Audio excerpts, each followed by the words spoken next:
Slick back. No, no, slick back. That's what I said. Slick back. No, nigga, I'm a pimp named Slick Back. Pimp named Slick Back. Pimp.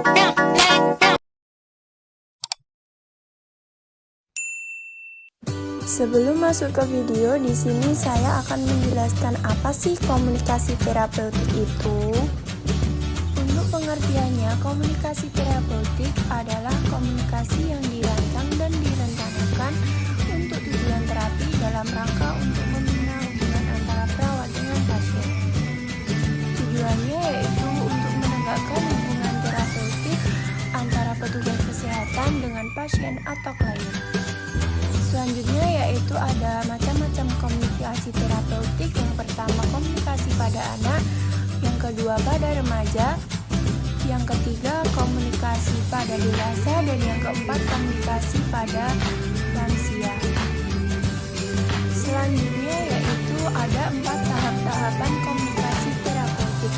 Yang pertama tahap prainteraksi merupakan tahap persiapan meliputi membaca rekam medis pasien, memahami rencana tindakan, dan merencanakan pertemuan pertama dengan pasien. Dan yang kedua tahap orientasi atau perkenalan meliputi memvalidasi identitas pasien, memperkenalkan diri, kontrak waktu, menjelaskan tujuan dan prosedur, dan privasi klien. Yang ketiga yaitu tahap kerja, merupakan inti dari semua tahap-tahap tersebut, meliputi melakukan tindakan sesuai dengan standar operasional prosedur dan menjaga privasi klien. Kemudian yang terakhir ada tahap terminasi atau penghentian, merupakan akhir tahapan antara perawat dengan pasien, meliputi menanyakan perasaan klien setelah dilakukan tindakan, mencatat hasil keperawatan, menyampaikan tindakan selanjutnya, dan berpamitan.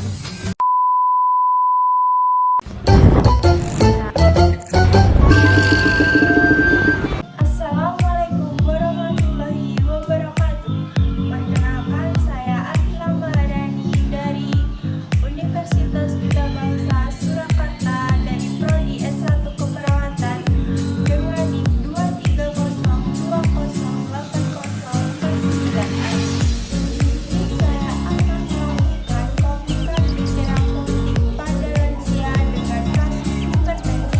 Peluru kota merupakan tempat bermain yang asik. Oh dengannya aku senang sekali. Kalau begini aku jadi sibuk berusaha dan mengejar dia.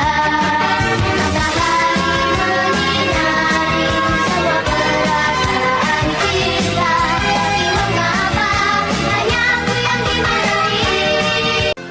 Ikut aku berkonsultasi dengan pasien hipertensi yuk.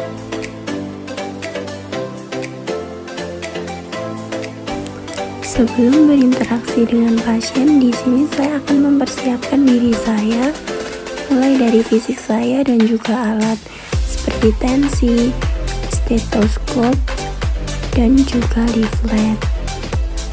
Assalamualaikum.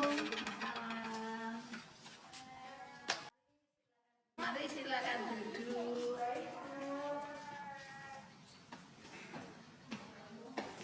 Perkenalkan, saya Akila Maharani dari Universitas Gita Bangsa Surakarta. Di sini saya ingin mengajak Ibu berkonsultasi tentang kesehatan. Apakah Ibu bersedia? Kalau boleh tahu,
Sebelum kita melakukan tindakan, sebaiknya kita mencuci tangan terlebih dahulu menggunakan sabun. Mulai dari telapak tangan, punggung tangan, sela-sela jari, kemudian mengunci ibu jari, lalu kuku, dan yang terakhir punggung tangan. Kemudian basuh dengan air mengalir hingga bersih.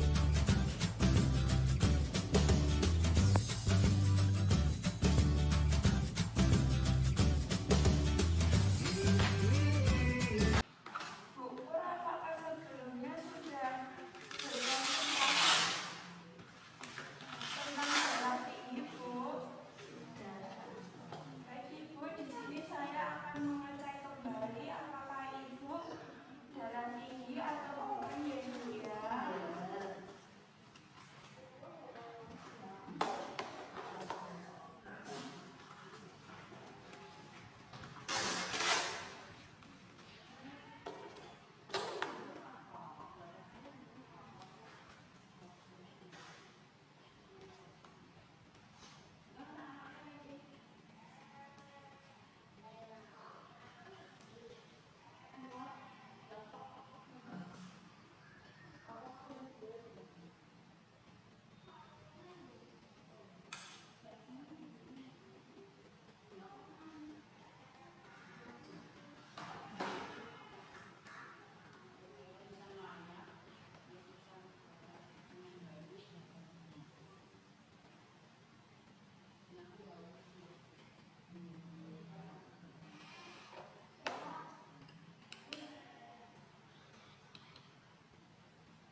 sini saya akan berbicara sedikit tentang hipertensi atau biasanya disebut dengan penyakit darah tinggi. Dikatakan hipertensi bila seseorang mempunyai tekanan darah sistolik di atas sama dengan 140 mm air raksa ataupun diastolik di atas 90.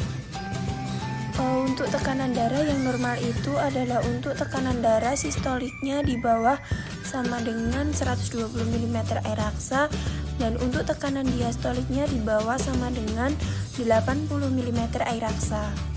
Hipertensi ini merupakan salah satu penyakit yang disebut juga dengan penyakit silent killer ataupun pembunuh diam-diam. Kenapa untuk gejala dari hipertensi sendiri seringkali tidak dirasakan oleh orang-orang yang mempunyai tekanan darah tinggi? Kadang-kadang bisa kita temui gejalanya seperti pusing, sakit kepala, nyeri pada tengkuk, dada berdebar, sakit dada, dan pandangan kabur. Dan yang paling kita takuti dari hipertensi ini adalah komplikasinya, yang dapat menyebabkan penyakit-penyakit lain seperti sakit jantung, sakit stroke, gangguan pembuluh darah tepi, gangguan saraf, ataupun gangguan otak, serta dapat menyebabkan gangguan pada mata ataupun retina.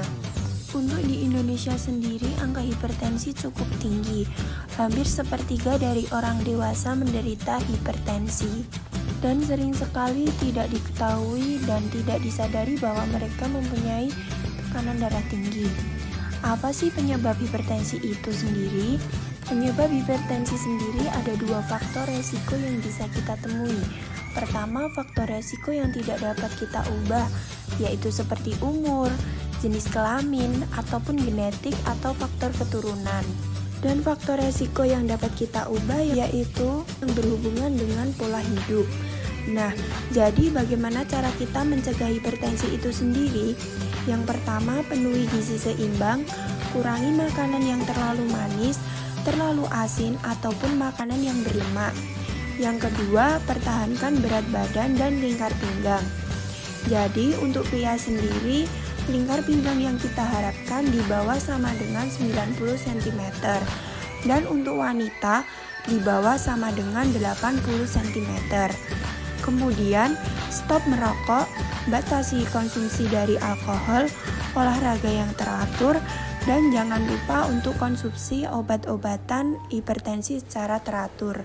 Selain itu, harus tetap melakukan pengukuran tekanan darah yang rutin dan berkala, karena sering sekali hipertensi itu tanpa ada tanda dan gejala. Bila ditemukan tekanan darah tinggi, segera konsultasikan ke tenaga kesehatan terdekat untuk mendapatkan pengobatan lebih lanjut. Terima kasih.